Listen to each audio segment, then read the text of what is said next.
nosso curso de urgência e emergência.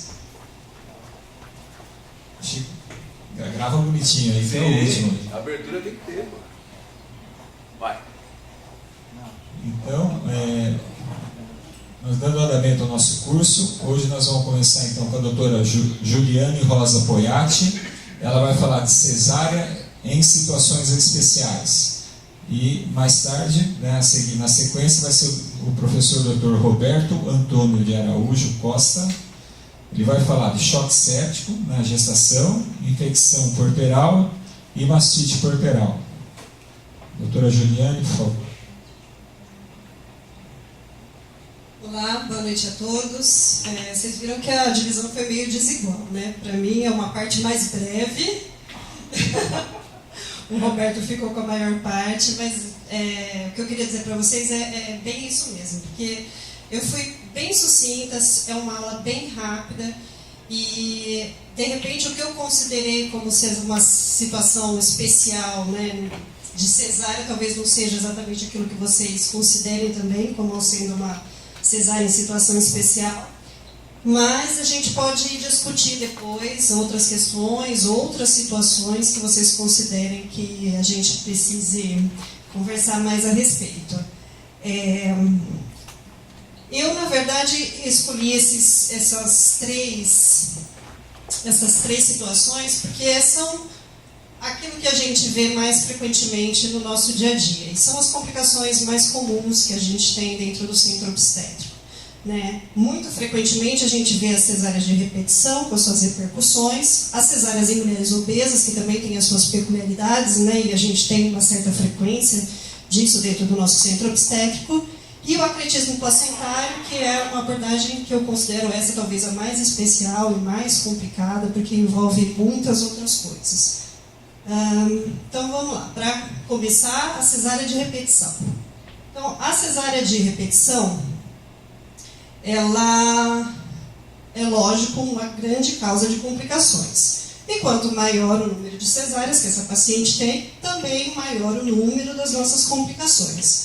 Né? Dentre as complicações que a gente tem complicações que são do intraoperatório, né, que podem ser as aderências, que vão dificultar o nosso acesso à cavidade, lesão de órgãos adjacentes, que atualmente é a bexiga, né, ou lesão de alça, o número de transfusões que estão relacionadas ao aumento de número de cesáreas está relacionado ao aumento da necessidade de transfusão no intraoperatório, então essas pacientes elas têm maior sangramento, maior risco de histerectomia e essas outras duas complicações aqui que a gente vai falar um pouquinho mais no final, né, que é a placenta prévia, que já foi falado no outro módulo, mais o acretismo, que normalmente elas vêm acompanhadas. Né? E no pós-operatório, a gente tem, a longo prazo ou a curto prazo, outras complicações. Hérnia, diástase de reta abdominal, uma endometriose incisional e a dor pélvica crônica. Lembrar que mesmo quando a gente pensa em cesárea de repetição, e a gente sempre pensa no tal do acretismo, da placenta prévia, as complicações elas aumentam proporcionalmente ao número de cesáreas, mas isso independe da condição da placenta. Tá? Então, as complicações vão aumentar de qualquer maneira, tendo uma placenta creta, prévia, ou não, a paciente que tem mais de uma cesárea tem um número maior de complicações. Aqui na verdade, isso aqui é um workshop que foi feito em 2012, né, com no mínimo 3 instituições importantes, dentre elas o American College. E eles fizeram esse workshop para tentar diminuir o risco da paciente ter uma primeira cesárea. Por quê? Porque a partir do momento que a paciente foi submetida à cesárea, especialmente pelos dados americanos, 90% dessas mulheres vão ter uma segunda cesárea. Né? Se ela teve uma cesárea anterior, a próxima habitualmente vai ser uma cesárea. E como aumenta proporcionalmente o número de complicações, eles sentiram a necessidade, né, de fazer esse workshop em que eles colocam várias estratégias para a gente diminuir o número, diminuir a chance, né, da paciente ter a primeira cesárea. Bom, a partir do momento que a gente já fez, né, uma cesárea na paciente, e essa paciente vai ter que ser submetida a outra, tendo ela 2 ou 3 anteriores, a gente precisa ver qual é o melhor momento para a gente realizar essa cesariana. Né? Então a gente tem que colocar os prós, os contras e o custo-benefício. A gente sabe que se a gente aguardar o trabalho de parto para a realização da cesárea, a gente vai ter uma diminuição importante da morbidade respiratória do recém-nascido. Então as complicações para o neonato, elas diminuem, né? Não é errado a gente aguardar o trabalho de parto para a realização de uma segunda, terceira ou outra cesárea. Mas o ideal é que a gente faça isso de uma maneira planejada, né? De forma eletiva. Porque quando a gente eletiva a cirurgia, a gente tem uma diminuição de outros riscos. Risco de infecção corporal, riscos relacionados ao pós-termo, obviamente, e o risco de rotura uterina diminui. Então, o que a gente deveria fazer? A gente tem que juntar as duas coisas. Escolher um momento em que a morbidade respiratória neonatal é pequena, né? E escolher uma situação em que você consegue planejar, diminuindo os outros riscos também. E essa idade gestacional foi estipulada em 39 semanas. Existem vários trabalhos na literatura, né, que colocam e que concordam com essa idade gestacional de 39 semanas. Eu separei esse aqui porque é um grande estudo e ele é de extrema importância, né, e fala exatamente dessa questão de ligar morbidade, né, dos recém-nascidos e também, segundo uma avaliação materna, com o agendamento, com a eletivação de uma cesárea com 39 semanas. É um estudo de corte, multicêntrico, né, em que foram avaliadas 24 mil cesáreas aproximadamente, e dessas cesáreas, aproximadamente 3.200 eram cesáreas eletivas. Como desfecho, né, eles procuraram avaliar a morbidade respiratória neonatal, a presença de convulsão, sepse, hipoglicemia, UTI, né, a necessidade ou não desse bebê precisar de UTI e hospitalização maior que 5 dias. Tá? E eles avaliaram isso em várias idades gestacionais, de 37 até 42 semanas.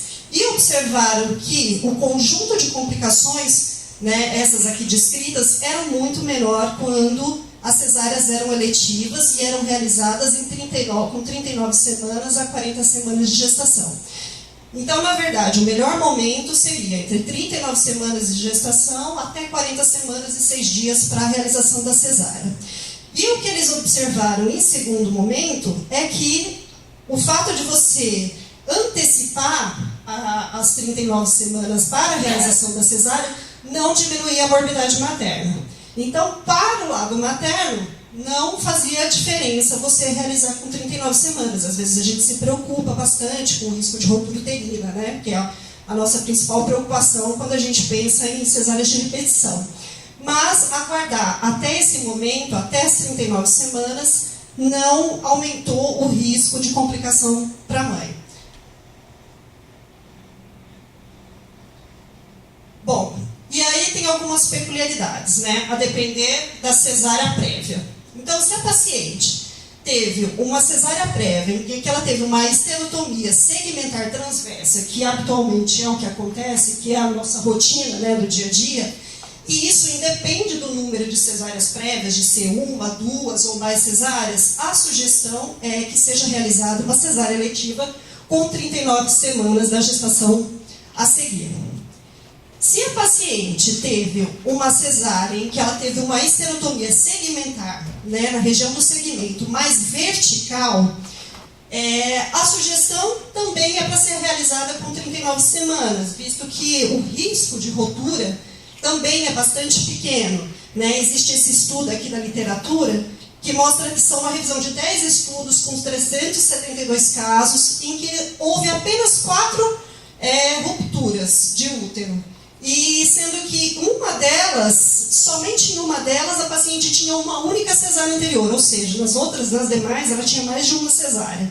Então, isso mostra pra gente que o risco, né, de rotura, quando a incisão é segmentar, mesmo sendo vertical, é baixa. Então, sugere pra gente que uma boa opção seria operar esses pacientes com 39 semanas. Em relação à esterotomia clássica, que é aquela esterotomia que a gente faz corporal, né, vertical, corporal e fúndica, não tem nenhum estudo, nenhum ensaio clínico na literatura comparando as diferentes idades gestacionais e os riscos de você submeter a paciente em que momento à cirurgia. E o que tem na literatura são relatos de caso e opinião de especialista. E nesses casos, eles sugerem que essa cesariana seja agendada entre 36 e 37 semanas e 6 dias de gestação. Tá? Muito porque a maior parte das rupturas, elas estão relacionadas sim ao trabalho de parto, né? Mas outra parte delas acontecem mesmo, às vezes até antes do término, no início do segundo trimestre, elas podem acontecer em 50% das vezes. Então, a necessidade de como essa esterotomia, ela gera um risco maior de ruptura, essa questão do custo-benefício e antecipar a cesárea, mesmo tendo uma morbidade respiratória maior para o recém-nascido, mas diminuindo o risco de complicação nesse aspecto. A outra situação que eu coloquei aqui são as cesáreas em mulheres obesas. Eu acho que cada dia mais a gente tem tido um aumento, né, do ganho de peso, do sobrepeso e da obesidade na nossa população, e isso tem sido uma coisa bastante comum dentro do centro obstétrico. E a gente sabe que a obesidade causa inúmeras complicações, né? E essas complicações também estão relacionadas aos riscos aumentados que a obesidade causa de outras doenças, né? Então, a obesidade, assim, grau 1, grau 2 e grau 3 é aquela obesidade. A grau 1 é um índice acima de 30, né, até 35, de 35 a 40 a obesidade grau 2 e acima grau 3. Conforme você aumenta, né, o grau da obesidade, você também aumenta o número de complicações. E com o objetivo de você diminuir o número dessas complicações, o ideal é que a gente consiga planejar de uma maneira adequada o nascimento e o parto desse bebê. Bom, o planejamento inclui várias coisas, né?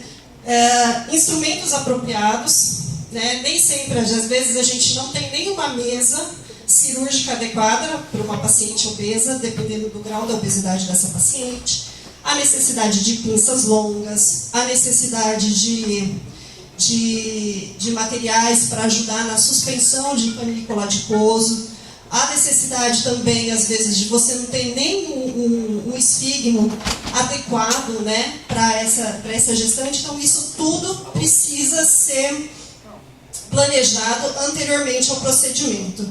A farmacodinâmica também das medicações que a gente utiliza no intraparto, né, ou até posteriormente para o parto pós-operatório também, ela fica completamente alterada pela obesidade, né? Medicações que são lipofílicas, apesar de você ter um aumento da gordura, tamanho corporal, da massa corporal, você tem uma diminuição de massa magra e água. Então, para a distribuição dos fármacos, isso causa uma determinada alteração. A outra questão que a gente precisa ver é se é possível ter acesso periférico nessa paciente, porque às vezes não é. Né? E no momento que você necessita de uma anestesia, em que você necessita hidratar essa paciente, numa situação de urgência em que há um sangramento, você tem que ter, né, a possibilidade de fazer um acesso venoso central, porque muitas vezes o acesso periférico é difícil. E a questão da anestesia, né, que tem a dificuldade técnica, tanto quando a gente vai fazer anestesia loco-regional, né, que é bastante complicado, e se eventualmente há necessidade de uma anestesia geral, a gente também tem outras complicações, porque acaba tendo uma dificuldade técnica na intubação, né, para a manutenção das vias aéreas. As principais complicações associadas à obesidade são justamente essas, né, uma complicação respiratória, especialmente nas pacientes que têm apneia do sono e aquelas que têm uma síndrome respiratória que causa uma hipotonia dos músculos da respiração das pacientes obesas. O risco aumentado de cesáreas de emergência nas pacientes obesas também existe. Né? O risco de cesárea também é aumentado porque os fetos das pacientes que são obesas, eles tendem a ser maiores, então isso tem uma chance maior de distócia, tem uma perda de sangue aumentada e o risco de infecção e trombose, que também acontece. Os cuidados, né? Que cuidados que a gente deve ter?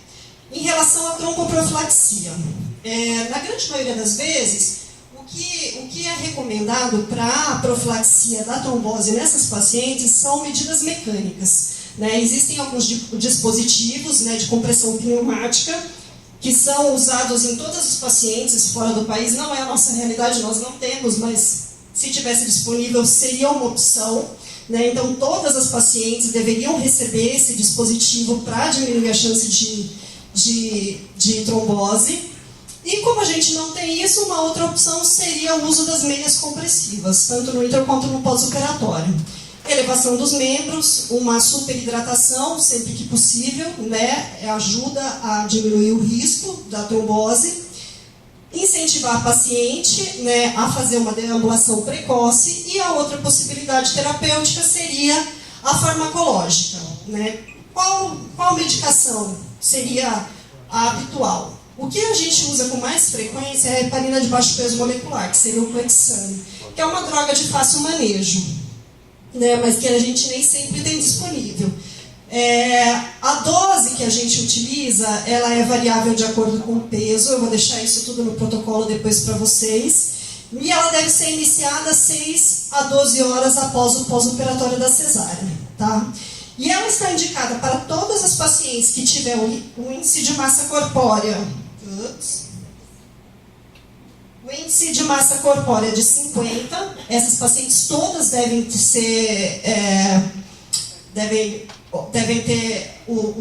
estar em uso da profilaxia com a heparina. E as pacientes que têm o IMC acima de 30 e mais um fator de risco, que não são só esses aqui que eu coloquei, tem muitos outros. Eu também vou deixar para vocês no protocolo. Então, tabagismo, idade acima de 35 anos, imobilidade, fratura de membro inferior, gestação múltiplas, outros fatores, né, mais o IMC maior que 30, que seria a classificação de obesidade, já tem indicação, tá? E tudo isso porque 80% dos casos fatais de embolia no puerpério ocorrem após a cesárea. Então, a cesárea por si só já aumenta o risco de embolia. Em relação ao antibiótico, eu não sei como é a rotina de vocês. Lá a gente costuma fazer antibiótico como é preconizado na maior parte dos lugares, logo após o campeamento do cordão, pela questão do neonato.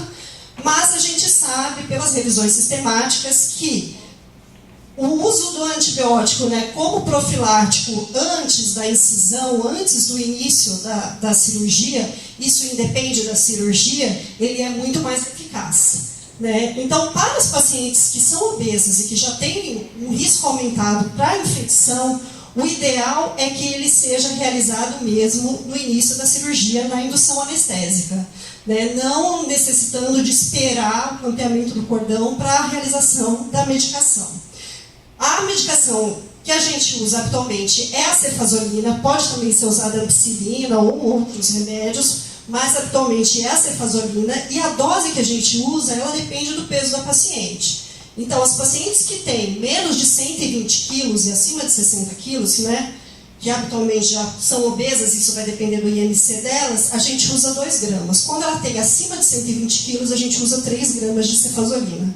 Seria uma dose ajustada para o IMC da paciente. E o resgate dessa medicação profilática no intraoperatório vai depender do tempo da cirurgia. Se a cirurgia se estender por mais de 2 horas, a gente faz o resgate do antibiótico. É a mesma dose? 1 grama. Aí você diminui.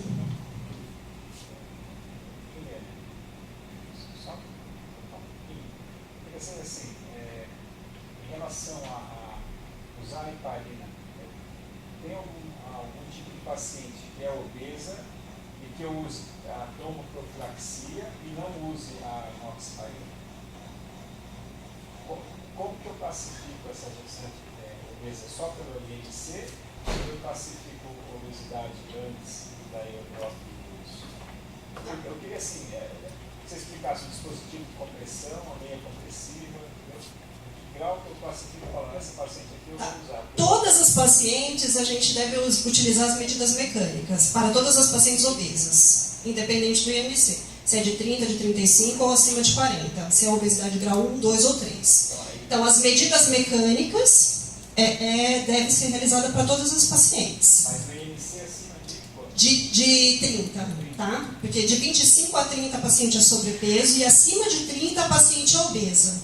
Se ela tiver de 30 a 35, IMC é uma obesidade grau 1, uma obesidade leve, de 35 a 40, obesidade grau 2, e acima de 40, né, de IMC é uma obesidade grau 3.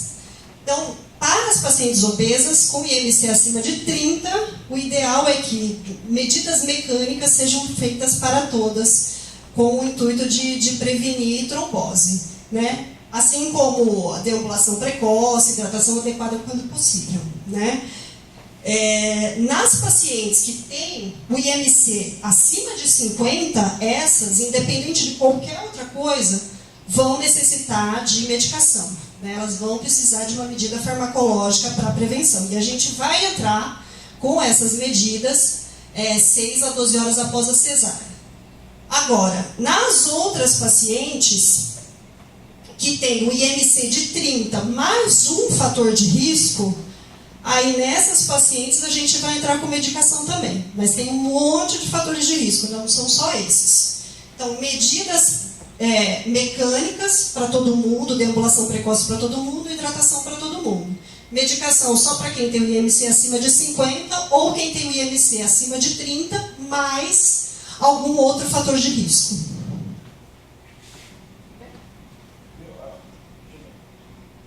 Como que é o dispositivo de compressão pneumática?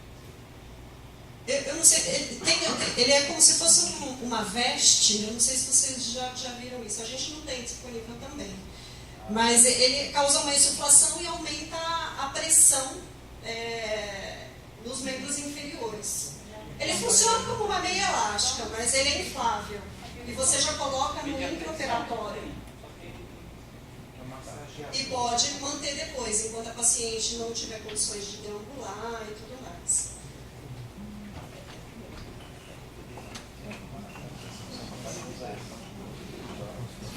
Bom, em relação à técnica, né? A técnica ela deve ser individualizada, né? Lembrando que a paciente tem uma anatomia que é bastante distorcida, né? Que às vezes a gente usa muito a cicatriz umbilical como ponto de referência e que nesses casos a gente não pode utilizar. O ideal é usar a síntese púbica mesmo e a espinha canteiro superior. Não existem ensaios clínicos randomizados comparando o tipo de incisão, né, que é melhor para essas pacientes, e a literatura é bastante controversa. Tem alguns que defendem que a incisão mediana é melhor para essas pacientes, outros acham que a suprapúbica, porque a mediana diminui o risco de infecção, mas a suprapúbica ela está mais a favor das linhas de pressão, então dificulta diminui a chance de deiscência. Então, em relação a isso, a gente não tem uma definição de qual é a melhor incisão a ser realizada, né? E a gente tem que individualizar para cada caso. Uma sugestão, né, é que as pacientes que têm um peso menor que 180 quilos, né, a incisão suprapúbica costuma ser uma boa escolha, tá? A gente faz uma incisão transversa, 2 centímetros acima da síntese púbica. Essa incisão ela deve ser bastante ampla, né? Porque tem uma dificuldade da gente acessar a cavidade e às vezes até o próprio tecido celular subcutâneo dificulta a extração do feto pela sua espessura. Um dispositivo que na verdade a gente não tem, né, esse elastoplástico, na verdade a gente usa esparadrapo, né, tentando para fazer a sustentação do avental, né, do excesso de gordura, para facilitar a cirurgia. E, como eu já tinha falado, tem um risco de infecção que é aumentado mesmo, pela situação de estar abaixo de um panículo adiposo que não tem ventilação, que fica quente, que fica úmido, que muitas vezes dificulta na hora de a gente fazer a higiene local. E a incisão supraumbilical, que a gente normalmente deixa para as pacientes, que pode ser transversa, né? Apesar da gente, quando a gente fala em supraumbilical, sempre pensar numa incisão vertical, ela pode ser transversa, e a gente deixa para aquelas pacientes que são bem obesas mesmo. né, acima de 180 quilos, e ela tem uma dificuldade maior para acesso da cavidade uterina, né? Muitas vezes fica bastante difícil a gente acessar o feto e tem às vezes a necessidade de fazer uma esterotomia vertical, que não é uma boa coisa para a gente, né?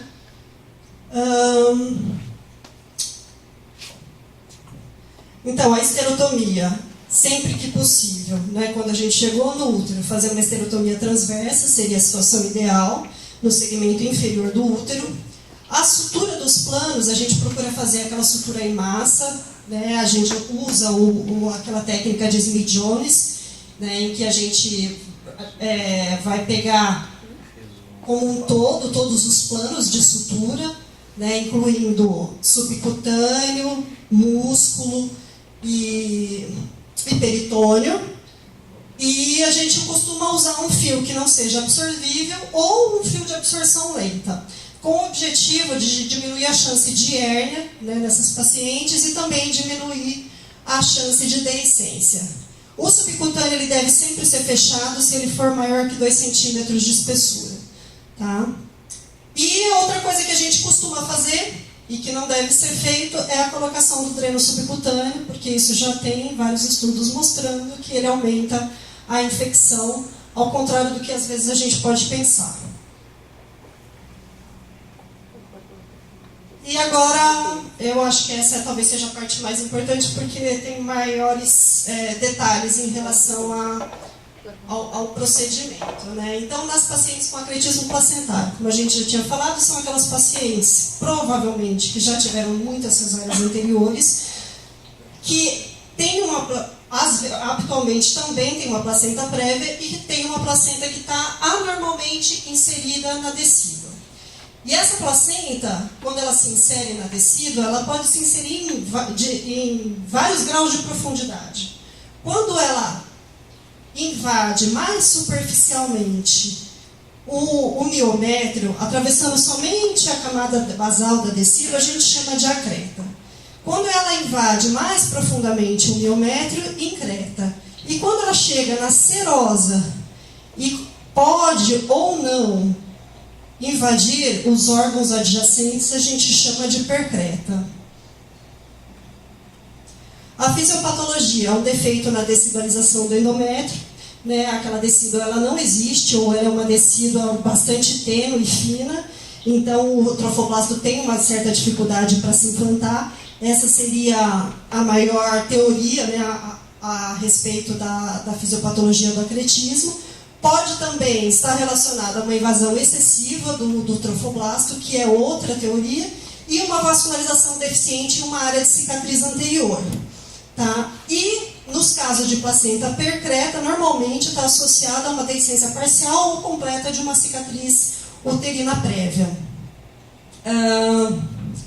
Os fatores de risco, como a gente já tinha conversado, é cicatriz uterina prévia, não só necessariamente uma cesariana, e placenta prévia. Vejam aqui que o risco está completamente associado ao número de cesáreas anteriores, né? Independente dessa paciente nessa gestação ter placenta prévia ou não. Quando a placenta está normo-inserida e a paciente tem uma cesárea prévia, o risco é bastante baixo dela ter um acretismo placentário, de 0,3%. Quando a cesárea tem 3 cesáreas prévias, esse risco é bem maior, de 2,3%. Quando a gente leva em consideração que na gestação atual, essa paciente tem uma placenta prévia e nenhuma cesárea anterior, esse risco também já é mais aumentado do que para a paciente que tem uma placenta que está bem posicionada, né, e que tem uma cesárea prévia. Então, a placenta prévia, isoladamente, ela é um fator de risco para o acretismo placentário. Se a gente associar a placenta prévia com 1, 2 ou 3 ou 4 cesáreas ou mais cesáreas prévias, o risco vai aumentando substancialmente. E acima de 4, ele chega a quase 70% em alguns estudos.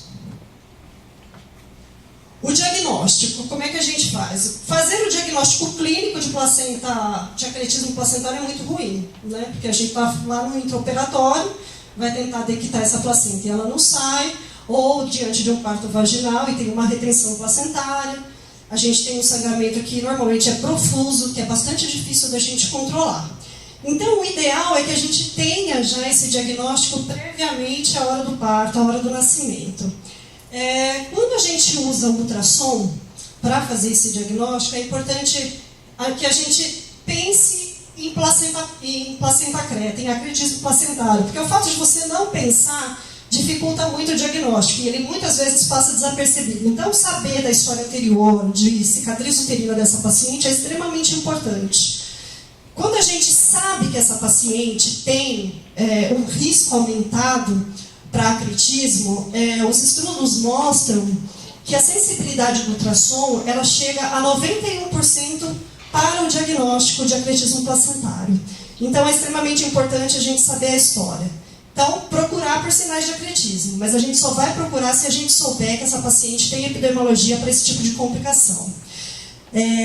No ultrassom, a gente vai ter várias características que vão chamar a nossa atenção e que vai falar a favor desse diagnóstico, que é uma placenta heterogênea, com muitos lagos venosos, bastante lacunas, você tem uma perda de limite, né, anatômico, né, da placenta e do miométrio, que é aquela clear line que a gente deixa de enxergar quando você tem essa invasão da placenta no miométrio, a perda do limite do útero e da bexiga, caso a gente tenha uma placenta percreta, a diminuição da espessura do tecido retroplacentário, né, do miométrio, também é um indicador, e às vezes a gente consegue ver também um abaulamento, né, na parte posterior da bexiga, quando tem uma placenta percreta, e uma vascularização aumentada, que a gente nota quando a gente joga o Doppler e percebe várias outras alterações que eu vou mostrar em imagens para vocês.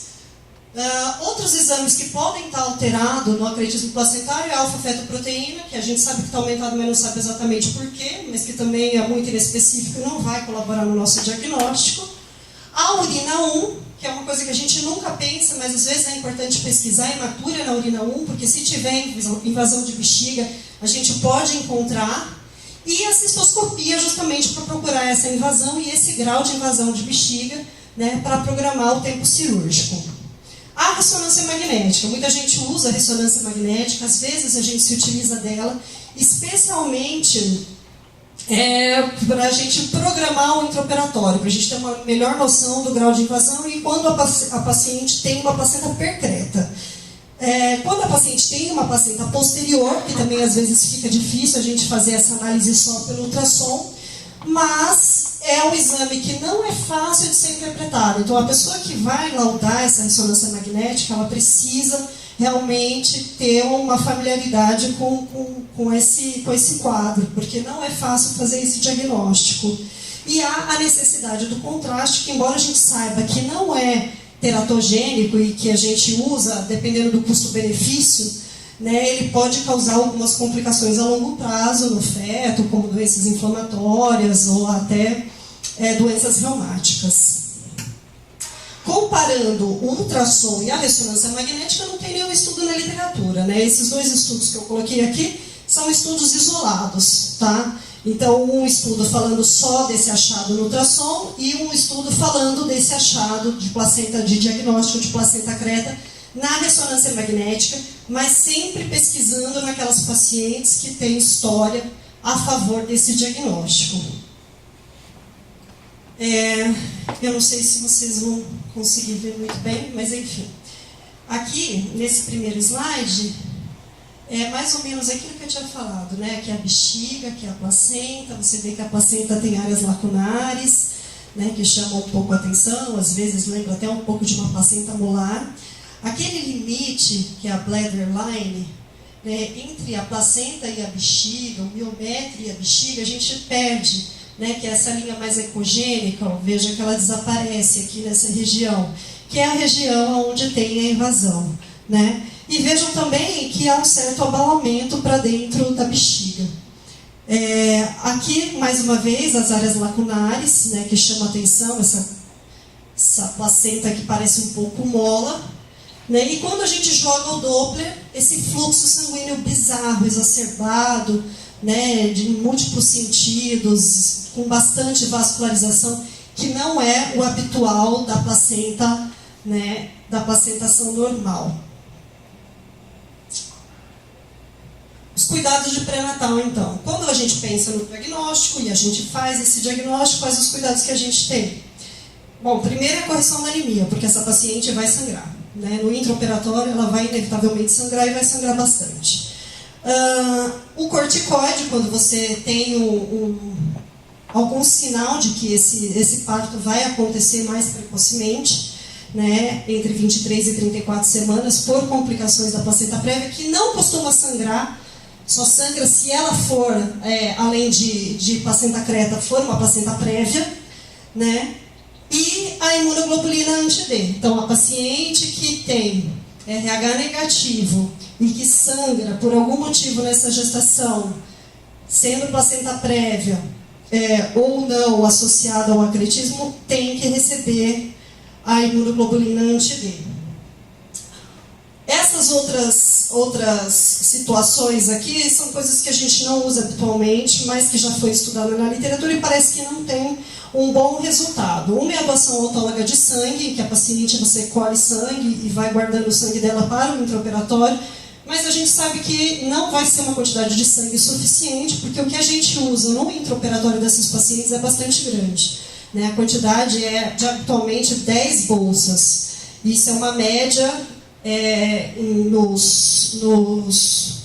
em todos os relatos que a gente tem na literatura, e uma mediana de aproximadamente 1 a 6. Crio precipitado é utilizado, plasma, todos os outros hemoderivados em grande quantidade. Então, não adianta a gente tentar fazer uma doação autóloga, porque não vai ser suficiente, porque a gente vai necessitar.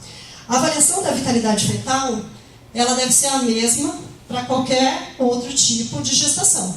Se a razão de fazer uma avaliação da vitalidade fetal é a placenta creta, ela não precisa ser realizada, tá? A indicação, na verdade, são outras indicações de vitalidade. Você não precisa monitorizar mais esse feto, porque a mãe tem uma placenta creta. E o ultrassom seriado para avaliação da placenta também não é necessário. Você fez o diagnóstico, pronto, acabou. Não tem necessidade de ficar repetindo o ultrassom para ver se está invadindo mais ou não.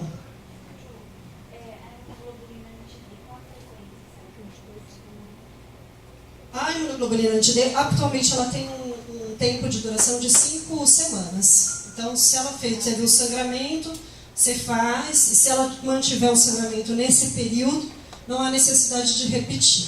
É mais ou menos esse tempo. Condutas. Então, tanto antes da cirurgia, como no intraoperatório e no pós-operatório. O que a gente tem que ter em mente? Sempre fazer um termo de consentimento, explicar para essa mulher, para essa família, que é um procedimento de risco, né, em que vai ser realizada uma cesariana mais uma esterectomia, que vai ser necessário o uso de sangue e hemoderivados, que tem um risco grande de ter lesão de órgãos adjacentes, tá? Essa cesárea ela precisa ser muito bem planejada, tem que ser um parto extremamente programado, e que a gente costuma fazer entre 34 e 35 semanas de gestação. Depois eu vou voltar a falar sobre isso.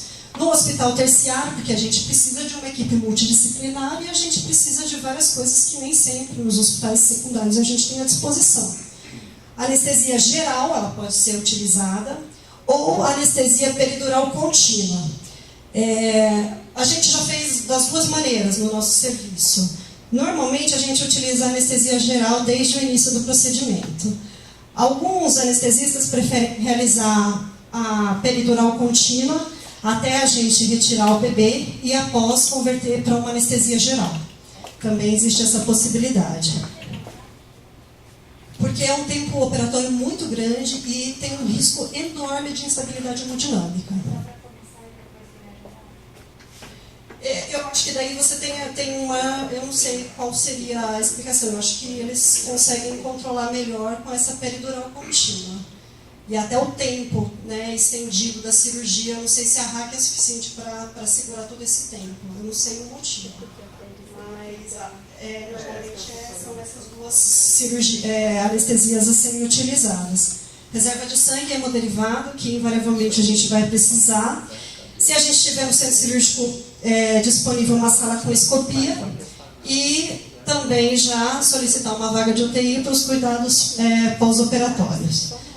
No intraoperatório a gente tem, para nos ajudar no procedimento, né, dependendo do grau de invasão dessa placenta, e especialmente quando ela é uma percreta que pega a bexiga, a gente costuma passar um duplo J ou um catéter ureteral, para a gente não ter risco de lesão desses uretérios durante a cirurgia, dado que muitas vezes a gente mexe na bexiga, faz uma cistectomia.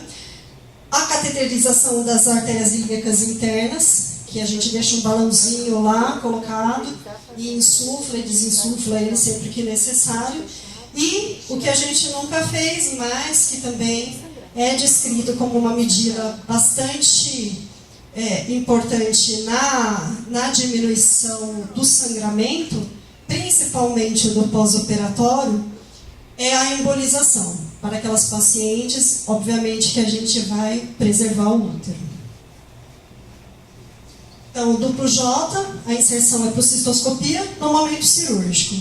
Cateterização das artérias ilíacas internas, inserção dos balões, que a gente faz guiado por escopia pelas artérias femorais. Esses balões eles são insuflados de forma intermitente durante o procedimento cirúrgico, que costuma ser longo, então a gente não pode deixar, para evitar o risco de necrose e complicações, né, por isquemia, a gente infla e desinsufla o balão durante todo o procedimento. E isso é feito por manômetros que são instalados nesse catéter, então não há necessidade da escopia ficar ligada durante todo o procedimento para ficar insuflando e desinsuflando. E a embolização do leito placentário, que é uma outra opção terapêutica. Tá? Se isso diminui ou não a hemorragia no intraoperatório e no pós-operatório, na verdade, a gente não tem uma definição ainda muito clara na literatura. A opinião de especialistas é que pode ajudar bastante, né, no procedimento e após também. As complicações, né, de cateterizar as artérias ilíacas são as mesmas, né, de trombose e embolia para outros tipos de cateterização também. O parto programado. A sugestão deles é que com 34 semanas, se você for realizar esse parto, você faça um ciclo de corticoide completo e opere 48 horas após, ou então aguardar até as 35 semanas. A cesárea com esterectomia seria a opção de escolha para a gente, e a gente mantém a placenta em situ durante todo o procedimento. A gente não deve tentar remover essa placenta, porque o sangramento ainda é mais intenso.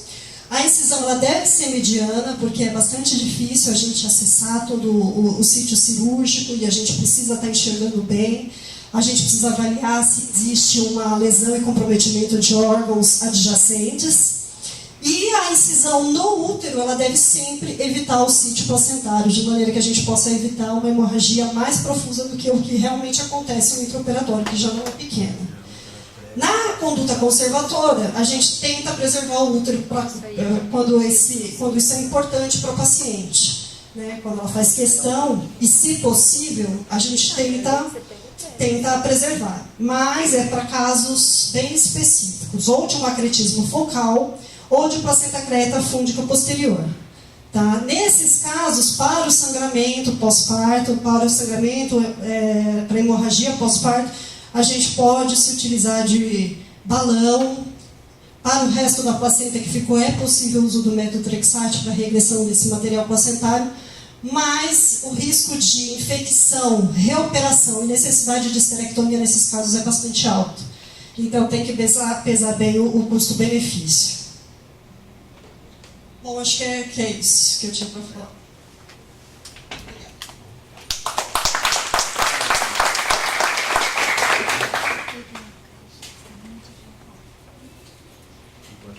Fazer as perguntas agora?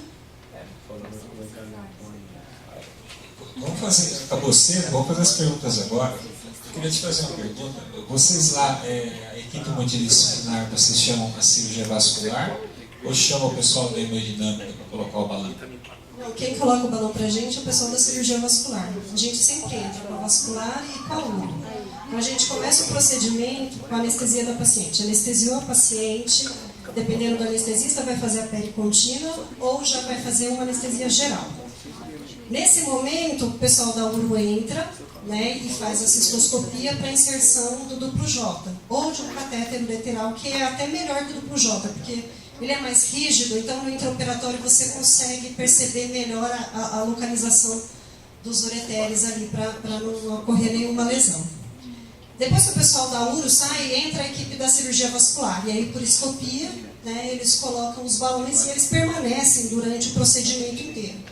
Tá? Porque às vezes, primeiro que eles têm essa necessidade de ficar insuflando e desinsuflando o balão. E às vezes, eles não precisam seguir esse ritmo intermitente de 20 em 20 minutos, insuflando e desinsuflando. Se está indo tudo bem na cirurgia, eles mantêm o balão aberto e o fluxo normal. No momento em que a gente fala, olha, está sangrando mais, está sangrando, aí eles vão lá e insuflam o balão. E às vezes até por um período um pouquinho maior que esses 20 minutos que é o preconizado. Da mesma maneira que quando não há necessidade, eles deixam desinsuflados. Então eles permanecem com a gente durante a cirurgia inteira, até o final da esterectomia.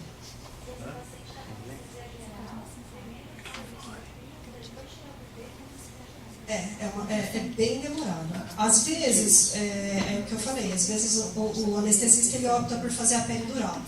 Né? Nesses casos, para a equipe da pediatria é bem melhor, né? Porque o bebê nasce em outras condições, né? Ele não nasce após uma anestesia, ele não nasce anestesiado, né? Que é o que habitualmente acontece. Então, esse bebê nasce anestesiado, ele é entubado já no pós-nascimento imediato, porque ele não respira, né? Ele já está com anestesia geral há um bom tempo, né? Porque você imagina cateterizar os ureteres, depois passar os balões, depois tirar o bebê, né? Então isso vai um tempo relativamente grande.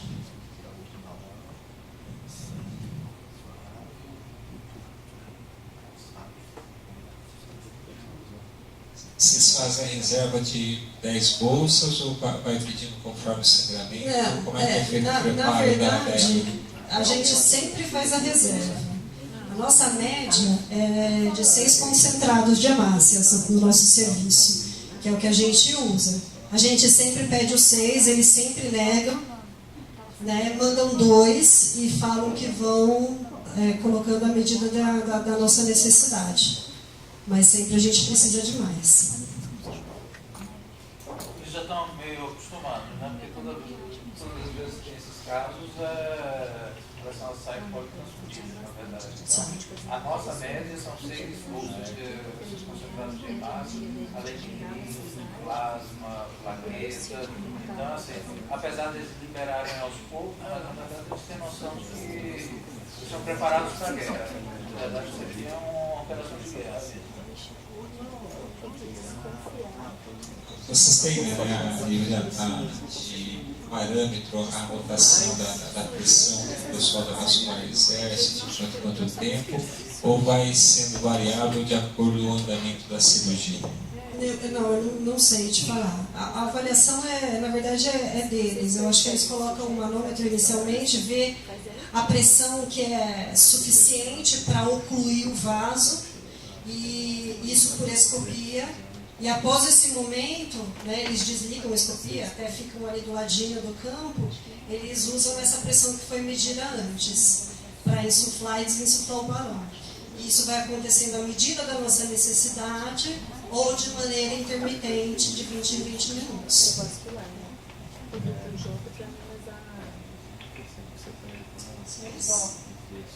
posso fazer uma pergunta? Qual a dose de inoxaparina que você usa no pós-operatório? Então, eu não sei de qual. Eu vou colocar isso no protocolo para vocês, mas dose é peso dependente. Vou colocar. Só lá da média da hemoglobina antes dele, falou 5 semanas.